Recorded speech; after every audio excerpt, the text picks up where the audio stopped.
different kinds of dividends in the marketplace today. One of them is a sliding scale and the other one is flat.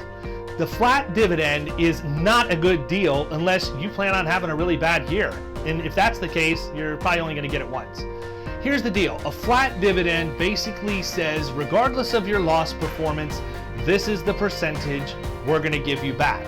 Now think about it. From a carrier's perspective, are they going to buy the farm on a flat dividend? No, they're not. They're going to bet you're going to take it, and then they're going to have to pay you less than what they would if you were willing to put a little skin in the game and take a sliding scale. A sliding scale dividend is a dividend that changes based on the amount of losses that you have. It starts out with a very attractive topside offer at a 0% loss ratio, and then it stair steps down from there about every 5% or so.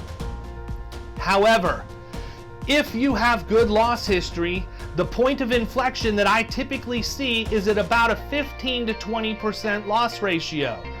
Once you get above 15 to 20%, a flat dividend is probably going to be a better option for you if it's in that 20% range. But if your loss ratio is 0 or 5 or 10%, you're probably leaving 10, 15, 20 points of dividend on the table by not taking a little bit of risk. I have to question a company that's not willing to put belief in their own processes and procedures. Now, granted, everybody has a shock loss every now and again, but my advice to you is calculate exactly what the difference between the two dividends is, and then which one's going to be best for you based on your historic performance. If you don't understand how to do this, it's okay. I don't expect a lot of business owners and decision makers to know this stuff. It's kind of what we get paid to do. Click the button below. You can schedule a time directly on my calendar, and I will reach out to you in a non-salesy way, walk you through the thought process, take a look at things for you.